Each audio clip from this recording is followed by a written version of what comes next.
Olá, irmãos, tudo bem? Meu nome é Wilson, eu sou aluno do Seminário Presbiteriano Brasil Central, aqui em Paraná, em Rondônia. E hoje estou incumbido de estar compartilhando com os irmãos um pouco da Palavra de Deus. E espero que ela seja útil para a vida dos irmãos, como tem sido para a minha também. O texto de hoje que nós vamos estar trabalhando nele é 1 João, capítulo 4, versos 1 ao 6. O texto diz assim: Amados, não deis crédito a qualquer espírito.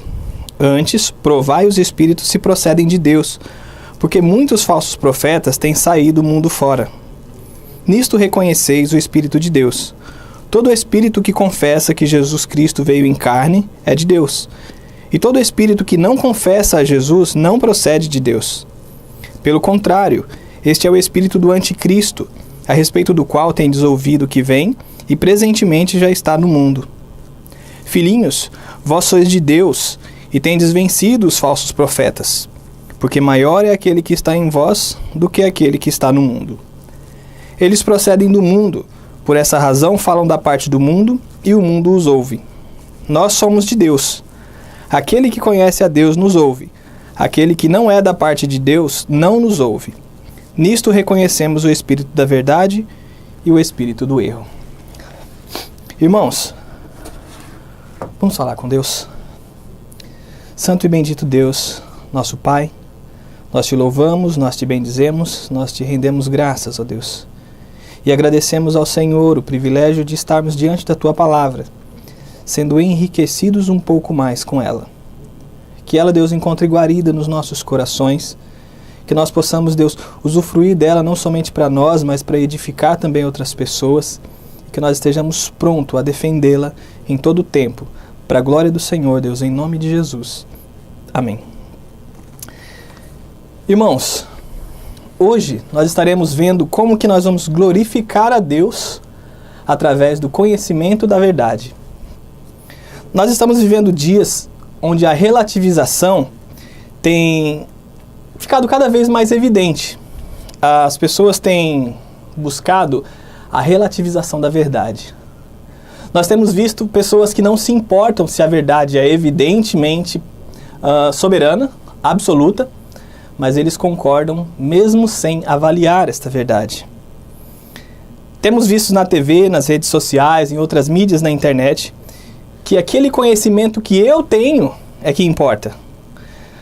As pessoas dizem assim: eu não quero saber o que você pensa. Eu penso assim e pronto. Você tem o seu pensamento, eu tenho o meu pensamento. E as pessoas continuam vivendo assim, sem avaliar se o conhecimento que elas têm, se a certeza que elas têm das coisas estão corretas. O que acontece? As suas ideias são defendidas a todo custo, de maneira incisiva. Elas são convencidas por alguém de que aquilo é verdade, e elas não avaliam o resultado daquilo que elas estão defendendo, só querem defender. Elas não conseguem fazer uma análise se aquilo que foi proposto como correto, se procede realmente da verdade e se é bom. Sabe qual é o maior problema disso? É que tem pessoas da igreja que estão fazendo isso. Pessoas que se dizem crentes. Pessoas que acreditam que estão no caminho do Senhor, que vivem de fato uma vida piedosa e às vezes uma vida zelosa, mas não avaliam aquelas coisas que eles professam, se aquilo é procedente da verdade, se aquilo é bíblico, se Deus aprova aquilo. Então tem sido mais ou menos assim: aquele que chega na pessoa e ensina ela primeiro, doutrina ela primeiro, aquele que chegou primeiro leva. Se ele for uma pessoa de bom argumento e que demonstra ter clareza naquilo que está dizendo, as pessoas não avaliam se está correto. Simplesmente seguem aquele que o ensinou.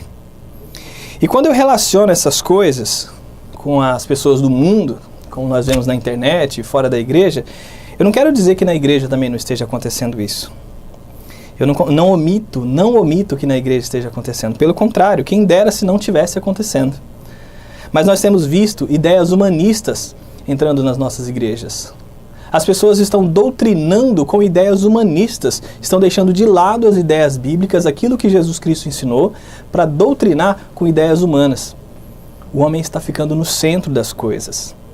Então, se alguém da igreja vai contra aquela ideia humanista das coisas, as outras pessoas dizem assim: você não ama, você não sabe amar, você não tem o amor de Cristo, sendo que elas estão levando em conta apenas o homem e não a doutrina bíblica coerente que glorifica a Deus.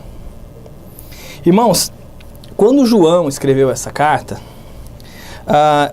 estava escrevendo provavelmente para um grupo de pessoas que ele conhecia, embora a Bíblia não identifique quais são essas pessoas, mas nós dizemos que é por um grupo de pessoas que ele conhece. Por quê? Pela proximidade que ele coloca na carta. Nós encontramos várias vezes o termo filhinhos, nós encontramos o termo amados, o que denota realmente uma proximidade deles. É possível que essas pessoas estivessem sendo assediadas por falsos mestres que estavam introduzindo no meio da igreja algumas heresias com relação à pessoa de Cristo.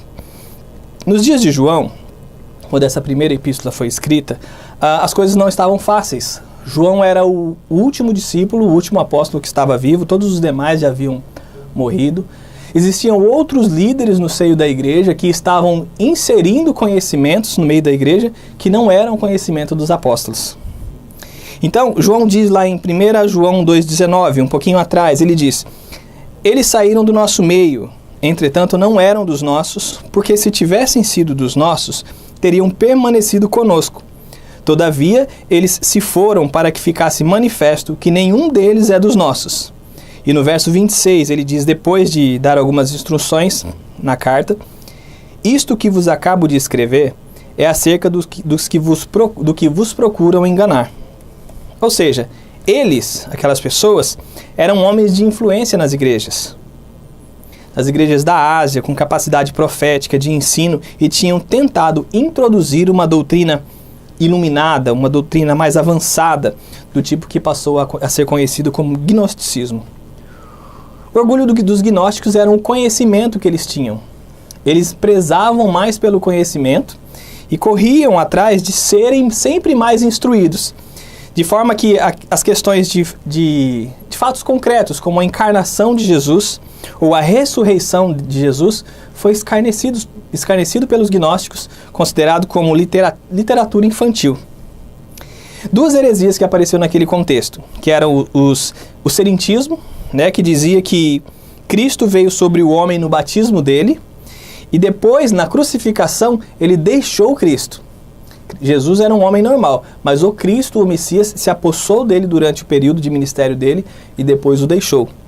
A outra heresia que tinha era o docetismo, que quer dizer parecer, a palavra que vem, que dizia assim: Cristo somente parecia ter um corpo, mas ele não tinha um corpo de verdade. Então, o corpo de Cristo era ilusório, parecia, mas não era verdade.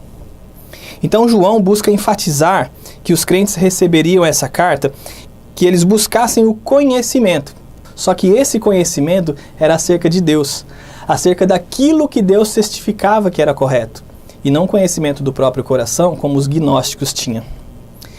Então, João encerra o capítulo 3, no caso que antecede a esse que estamos trabalhando. Ele diz assim, no verso 23 do capítulo 3, versos 23 e 24: ora, o seu mandamento é este, que creiamos em o nome de seu Filho Jesus Cristo e nos amemos uns aos outros segundo o mandamento que nos ordenou. E aquele que guarda os seus mandamentos permanece em Deus e Deus nele. E nisto conhecemos que ele permanece em nós, pelo Espírito que nos deu. Se somos conduzidos pelo Espírito de Deus, Deus permanece em nós. E aí, iniciando o capítulo 4, analisando justamente o oposto disso, falando sobre os espíritos enganadores, os espíritos que não procedem de Deus, que não é o espírito que Deus deu, João mostra para os seus leitores que eles precisavam saber discernir. Precisavam discernir as duas coisas. Qual é o conhecimento de Deus? Qual é o conhecimento do espírito da enganação? Então, deste modo, João apresenta para nós alguns motivos sobre o porquê de precisarmos discernir os espíritos, ou aquilo que ouvimos. O primeiro motivo que nós precisamos para discernir os espíritos, ou aquilo que nós ouvimos, para identificarmos aquilo que nós ouvimos, é por causa dos falsos profetas. Nós precisamos saber discernir aquilo que nós escutamos, aquelas pregações que são feitas a nós, porque existem falsos profetas no mundo. Isso já é um motivo suficiente para não crermos em tudo aquilo que é ensinado. Ele diz no verso 1, amados, não deis crédito a qualquer espírito, antes provai os espíritos se procedem de Deus, porque muitos falsos profetas têm saído do mundo fora. Se tem falsos profetas no mundo, João vai dizer. João diz assim, tem falsos profetas no mundo. Ponto. Não acreditem em tudo que vocês ouvem. Ponto. Provai para ver se aquilo que vocês ouvem é de fato verdade. Então, João fala acerca de algumas pessoas que podem estar ensinando heresias impelidas pelo Espírito que não é o Espírito de Deus. Que podem estar falando sobre coisas espirituais através dos pastores da igreja, mas que estão biblicamente erradas. Portanto, não fala acerca das coisas de Deus. Fala acerca das coisas dos homens. Acerca das coisas pecaminosas que o espírito deste mundo coloca no coração das pessoas e eles pregam heresias. A questão é, como provar os espíritos? Como provar esse ensino para ver se ele está correto? João diz que precisamos provar os espíritos para ver se realmente procede de Deus. Para isso, precisamos ter conhecimento da palavra de Deus. Como nós vamos provar se aquilo que nós estamos ouvindo é errado, se nós não conhecemos acerca daquele assunto? Como que nós vamos dizer, não, isso que você está ensinando é heresia, segundo a palavra de Deus, se nós não conhecermos a palavra de Deus? Nós precisamos ter o conhecimento da palavra de Deus para que nós possamos saber se é certo, se é errado, se vem de Deus ou se não vem de Deus. Não é o nosso coração que vai dizer se é verdade. Existe no nosso tempo uma coisa que é chamada de sentimento, sentimentalismo. Eu senti, então é de Deus. Mas não procede. A Bíblia nos ensina que o nosso coração é corrupto, que o nosso coração é enganoso e que nós não devemos confiar no nosso coração. Então a medida que nós temos para definir se as coisas são certas ou se são erradas, aquilo que nós ouvimos, é a própria palavra de Deus. O Espírito Santo testifica. O Espírito Santo foi quem nos deu a sua palavra. Ela foi registrada, nós temos ela num livro, mas elas são palavras que são do testemunho do Espírito Santo de Deus. Se os cristãos que estavam sendo enganados tivessem o conhecimento dos apóstolos sobre a questão evidente nos seus dias, eles não teriam sido enganados. Movidos por inveja, os judeus de Tessalônica, lá nos Atos dos Apóstolos, embora tenham havido algumas conversões quando Paulo esteve lá na Tessalônica, Paulo foi expulso da cidade. Eles foram expulsos por acusações de transtornarem o mundo. Os tessalonicenses não examinaram a palavra de Deus, para ver se o que Paulo estava ensinando era verdade. Eles simplesmente quiseram acusar Paulo e dizer que o que ele estava pregando era errado. Eles tiveram inveja dele. E essas coisas acontecem também. Por exemplo, quando João diz aqui, para nós testarmos o Espírito, ele não diz, olha, toda vez que você ouvir alguma coisa, vai lá procurar erro para ver se você acha algum erro. Não. Ele diz, vá confirmar que é verdade. A intenção é confirmar a veracidade daquilo. E não procurar erro para sempre que você ouvir a palavra, alguém pregar para você, você ficar procurando erro, como é costume de alguns também nos nossos tempos. Mas acontece que quando Paulo saiu de Tessalônica, ele foi para Bereia. E quando ele chegou em Bereia, as coisas foram totalmente diferentes. O texto de Atos 17:11 diz assim, ora, estes de Bereia eram mais nobres do que os de Tessalônica, pois receberam a palavra com toda a avidez, examinando as escrituras todos os dias para ver se as coisas eram de fato assim.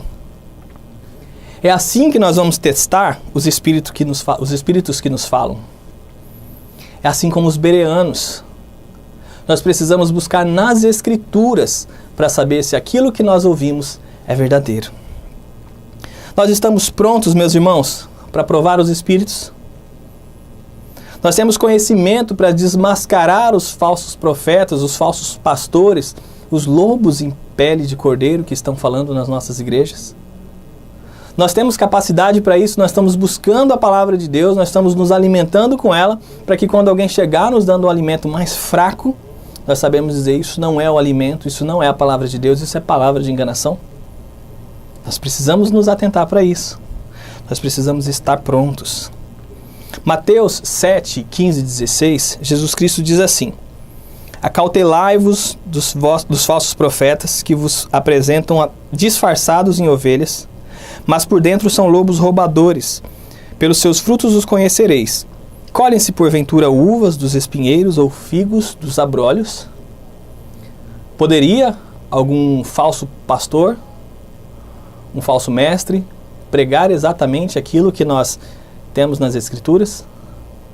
Não. Nós precisamos saber avaliar aquilo que eles estão pregando, para sabermos se vem do Espírito de Deus ou se vem do Espírito deste mundo. Outro porquê de precisarmos discernir os Espíritos, ou discernir aquilo que nós ouvimos, é porque nós precisamos combater as heresias. Nós vamos discernir isso para combatermos as heresias. Existem basicamente dois ensinos acerca de Cristo: o verdadeiro e o falso. Não existe outro. Então, se nós vamos ver se o ensino é verdadeiro ou se ele é falso, se for falso é heresia.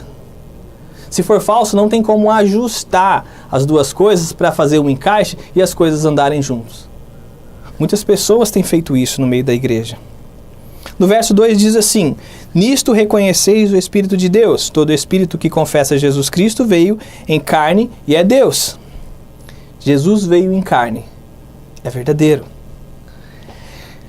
O verso 3 diz: e todo espírito que não confessa Jesus não procede de Deus. Pelo contrário, é o espírito do anticristo, a respeito do qual tendes ouvido que vem e presentemente já está no mundo.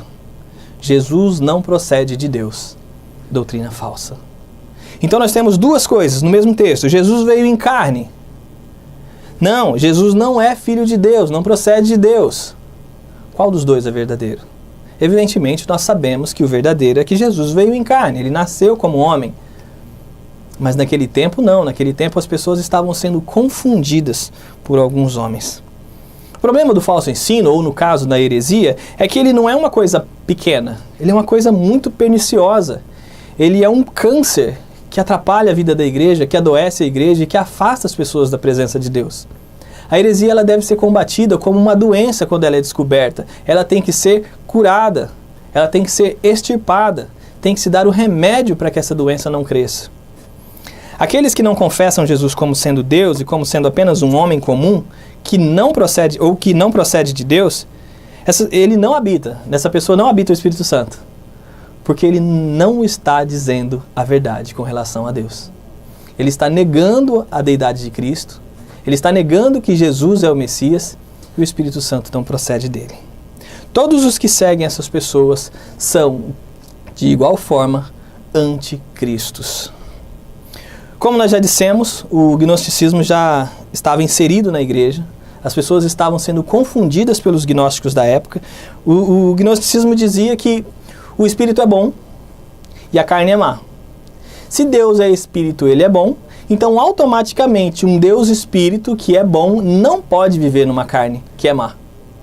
Então, ele não tem como ter sido um homem. Essa era a pregação dos gnósticos. Os gnósticos pregavam isso e as pessoas estavam se confundindo. Eles eram bons no que eles ensinavam, eles convenciam as pessoas. E João estava tendo bastante dificuldade na época, justamente porque as pessoas estavam seguindo eles. E provavelmente estavam procurando por João também para ser esclarecidas essas dúvidas, que eles provavelmente convenciam com argumentos falsos, mas convincentes. Então, o que era desde o princípio, o que ouvimos, o que vimos com os nossos olhos, o que contemplamos e as nossas mãos apalparam a respeito do verbo da vida. João ele já começa dizendo assim, olha, quando ele começa o livro, primeira epístola de João, no primeiro verso, ele vai dizer isso. E aí ele diz, o que ouvimos, o que vimos com os nossos olhos, o que contemplamos e as nossas mãos apalparam a respeito do verbo da vida. Se eles estavam sendo ensinados que era apenas, somente parecia o corpo de Cristo, que não era de verdade, que não era real, então João ele chega e diz, nós apalpamos o nosso Senhor. Ele era real. Outra vez, nesse mesmo texto que nós já lemos, nisto conheceis o Espírito de Deus. Todo espírito que confessa que Jesus Cristo veio em carne é de Deus. João está combatendo a heresia do tempo dele. João não olhou passivamente para aquilo que estava acontecendo no meio da igreja e simplesmente deixou para ver onde ia dar. Ele estava combatendo isso. Nós precisamos combater essa heresia, porque a heresia propagada no meio da igreja, ela causa grandes problemas, ela pode fazer com que pessoas se afastem da igreja. Negar a humanidade de Cristo é mais sério do que nós podemos supor. Porque veja bem, se ele não tinha carne, ele não poderia ressuscitar. E se Jesus não ressuscitou, então nós chegamos a um problema que o próprio apóstolo Paulo precisou combater no tempo dele. Na igreja de Corinto estava acontecendo isso.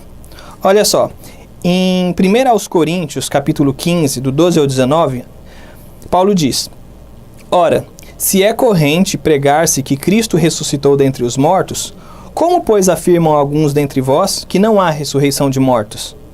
E se não há ressurreição de mortos, então Cristo não ressuscitou. E se Cristo não ressuscitou, é vã a vossa pregação e vã a vossa fé. E somos tidos por falsas testemunhas de Deus, porque temos asseverado contra Deus que ele ressuscitou a Cristo, ao qual ele não ressuscitou, se é certo que os mortos não ressuscitam. Porque se os mortos não ressuscitam, também Cristo não ressuscitou. E se Cristo não ressuscitou, é vã a vossa fé, e ainda permaneceis nos vossos pecados. E ainda mais, os que dormiram em Cristo pereceram. Se a nossa esperança em Cristo se limita apenas a esta vida, somos os mais infelizes de todos, filhos de demônios, pela hipocrisia dos que falam mentiras e que têm cauterizado a própria consciência. Isso vai acontecer, isso já está acontecendo, e isso já aconteceu no passado. O que nós não podemos fazer é ficarmos parados, ficarmos olhando as heresias tomarem conta das nossas igrejas e não fazermos nada. Finalmente, irmãos, nós precisamos discernir os espíritos porque nós somos de Deus. Pelo fato de sermos de Deus, nós precisamos já saber a diferença do que é verdade e do que não é verdade quando nós ouvimos uma pregação. Quando nós ouvimos alguém falar acerca de Deus, acerca das coisas, nós precisamos saber definir isso é verdade, isso não é verdade, isso é bom, isso é mal. Nós precisamos saber definir isso simplesmente pelo fato de sermos filhos de Deus. João vai dizer no verso 4, Filhinhos, vós sois de Deus e tendes vencido os falsos profetas, porque maior é aquele que está em vós do que aquele que está no mundo. Não é verdade aquele dito popular que diz assim, todos os caminhos levam a Deus. Só existe um caminho que leva a Deus, que é Cristo. O mundo não é amigo de Deus. As coisas do mundo não são amigos das coisas de Deus. Nós não podemos juntar as duas coisas, como eu já falei, e tentar encaixar para ver se dá certo. Não dá. São caminhos totalmente opostos, eles vão para direções totalmente opostas e nós não temos condições de caminhar nos dois caminhos. Aqueles que são do mundo, que procedem do mundo, dos espíritos deste mundo, se comunicam e se entendem. Eles falam coisas absurdas, nós temos ouvido pessoas que falam coisas que na nossa cabeça não entram. Como que eles acreditam nisso? Como que eles são convencidos disso? E eles olham para nós e dizem assim, vocês não estão entendendo. E eles começam a dizer as heresias deles e eles se aplaudem entre si. Eles aprovam o que os outros estão falando porque definitivamente eles concordam uns com os outros, segundo aquilo que eles ouvem. Então, às vezes nós temos ouvido eles falar alguma coisa que nós não conseguimos entender e eles estão felizes uns com os outros porque estão se compreendendo. Eles procedem do mesmo espírito do erro. O verso 5 diz assim, eles procedem do mundo. Por essa razão falam da parte do mundo e o mundo os ouve. Eis a questão. Nós não somos do mundo. Quando alguém vem falar de coisas do mundo para nós, nós devemos recusar. Nós devemos rechaçar essas coisas. Se nós ouvimos falsos ensinos e não nos incomodamos com isso, nós precisamos tomar cuidado. Nós precisamos rever alguns conceitos que nós temos acerca de sermos ou não sermos de Deus. Qual é o Espírito que está em nós? Muitas pessoas vão à igreja, vão aos encontros da igreja, estão em casa, se de repente recebem uma visita, vai lá, ora, lê as escrituras juntos, tem conversas santas, mas quando não estão na presença de pessoas que também são crentes, têm outra vida. Eles na faculdade, eles falam heresias. No trabalho, eles falam heresias. Eles conversam conversas profanas e se divertem como aqueles que são do mundo. Eles têm comportamento totalmente oposto daqueles que caminham com Deus. Como que nós podemos dizer? Ele é de Deus, o Espírito de Deus é que habita nele, mas a vida que ele tem fora da igreja é uma vida profana. Não podemos nos enganar, irmãos. As Escrituras são claras. Eles procedem do mundo. Eles falam da parte do mundo e o mundo os ouve, o mundo os compreende. Se nós estamos ouvindo as coisas do mundo, estamos compreendendo, estamos nos alegrando com eles, então nós também somos do mundo. Nós não somos de Deus. Quando nós ouvimos essas coisas, nós devemos reprová-las, nós devemos recusá-las, nós devemos nos afastar, se for o caso, mas não compartilhar das ideias profanas do mundo. Nós precisamos ficar atentos a isso. O verso 6 vai dizer, nós somos de Deus. Aquele que conhece a Deus nos ouve, aquele que não é da parte de Deus não nos ouve. Nisto reconhecemos o espírito da verdade e o espírito do erro. Nós não devemos temer a oposição às heresias. Aqueles que são de Deus vão ouvir o que nós vamos dizer, vão compreender aquilo que vamos dizer e vão nos acompanhar na vida santa, segundo aquilo que Deus propõe para nós. Nós não podemos fechar os olhos, deixar as coisas caminharem como se não fosse comigo. Nós fechamos os nossos olhos, tapamos os olhos e vamos embora. Eu não vi, não escutei, não foi comigo, eu não vou falar nada. Nós estamos querendo nos preservar. Nós queremos nos omitir porque nós queremos preservar a nossa índole, porque nós estamos sendo covardes. Nós não podemos simplesmente olhar para aquilo que está acontecendo e fingir que não é conosco. Nós temos uma responsabilidade tácita nisso. Nós temos uma responsabilidade automática. Quando o Senhor nos converteu, quando nossa vida foi transformada, nós adquirimos uma responsabilidade de defender o Evangelho. Nós não fomos salvos apenas para sermos crentes que nem são diferenciados das outras pessoas que não conhecem a Cristo. Nós precisamos proclamar Cristo em todo tempo, em todo lugar. E, evidentemente, quem se opuser a nós, nós saberemos que ainda está vivendo sob o domínio do espírito deste mundo, o espírito do anticristo. Aqui nós não estamos dizendo se é salvo, se não é salvo, porque não é esse o contexto. Mas neste momento, enquanto ele estivesse se opondo às palavras de Cristo, nós sabemos que ainda impera nele o espírito deste mundo. Ainda não impera nele o espírito de Deus.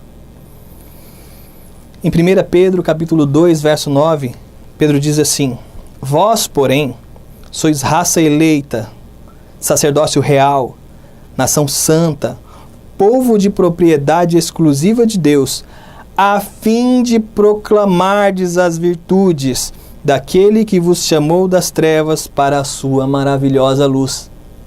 Nós não somos simplesmente raça eleita, sacerdócio real, nação santa, povo de propriedade exclusiva de Deus, ponto. Não, nós somos tudo isso para proclamarmos as virtudes de Jesus Cristo, que é aquele que nos chamou das trevas para a maravilhosa luz dele. Nós temos uma tarefa a cumprir, amados irmãos. Nós precisamos defender a palavra de Deus, porque nós somos filhos de Deus. Irmãos, Martin Lloyd-Jones escreveu um livro que agora está traduzido como Sincero, mas Errado. Ele fala do quanto nossa sociedade se subverteu e os valores também foram subvertidos com relação ao que é certo. As pessoas têm trocado o que é certo pela sinceridade. Ou seja, mesmo que alguém diga alguma coisa que está errado, eles aceitam, porque ela falou com tanta sinceridade. E o que conta é a sinceridade do coração dela. Nós temos visto que ela não sabe o que ela está falando, mas ela tem um zelo, é uma pessoa piedosa. E nós não temos coragem de dizer para ela que está errado. Aí aquela pessoa continua no erro, continua ensinando no erro, e as pessoas, por causa da piedade dela, por causa do zelo dela, porque ela está sendo sincera, não corrigem os erros dela. Então, quando vem outra pessoa e corrige os erros dessa pessoa, as outras que estão em volta dizem, mas por que você foi fazer isso? Você não viu que ela estava sendo sincera? Havia sinceridade no coração dela. Meus irmãos, é sincero, mas é errado. Nós não podemos nos enganar, cair no erro deste século, onde as pessoas não querem mais saber dos fins, querem saber apenas dos meios. Ele dá uma ideia de alguém que vai fazer uma viagem e ele não quer saber como vai ser quando ele chegar lá na viagem, o que vai acontecer na viagem. É apenas o que acontece até a viagem é o mais importante. Então não importa como vai ser, se vai chegar bem, nem nada. O que importa é que está tendo uma sinceridade no coração. E é assim que está sendo a nossa sociedade. As pessoas estão dizendo, qualquer forma de amor é válida. O importante é amar.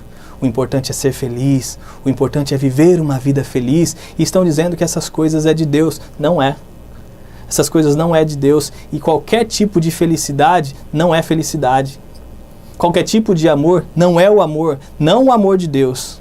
As pessoas pegam a palavra amor, atribuem aquilo a uma outra coisa e diz que Deus aprova aquilo só porque está chamando aquilo de amor. Está errado. É sincero da parte deles, que eles querem ter uma vida coerente, segundo o que eles aprenderam, é sincero. Mas é o que o mundo ensinou, é o que o espírito deste mundo ensinou, e segundo as Escrituras, segundo aquilo que nós cremos, segundo aquilo que é a verdade, está errado. Precisa ser combatido. Porque até mesmo para o bem dessas pessoas, nós precisamos mostrar para ela que isso está errado. Então, meus irmãos, mais uma vez, nós precisamos... Por que nós precisamos discernir os espíritos ou aquilo que nós ouvimos? Por causa dos falsos profetas, porque eles estão no mundo e nós precisamos ficar atentos. Nem todo mundo que está num púlpito, nem todo mundo que está na televisão pregando, nem todo mundo que está nesses lugares pregando, não devemos ir lá ouvir o que eles estão falando e trazer para dentro da igreja. Precisamos avaliar, vamos fazer como os bereanos, vamos à palavra de Deus e verificar se o que eles estão ensinando é verdade. E em segundo, nós precisamos combater as heresias. Nós precisamos combater as heresias. É por isso que nós precisamos discernir os erros. Discernimos o erro, tá certo? Tá jóia? Vamos ouvir, continua pregando que está nos edificando. É errado? Tá errado, para de fazer isso. Tá contra a palavra de Deus, é heresia. E em terceiro lugar, nós precisamos discernir os espíritos, precisamos discernir aquilo que nós ouvimos, porque nós somos de Deus. E automaticamente, aqueles que são de Deus precisam entender, isso é de Deus. Isso não é de Deus. E para isso, nós precisamos estudar mais, buscar as Escrituras, ler, ter amor pela lei de Deus, ter amor pela palavra de Deus. É isso que nos sustenta de verdade. É isso que nos mantém firmes na presença de Deus. Meus irmãos, que Deus os abençoe. Em nome de Jesus.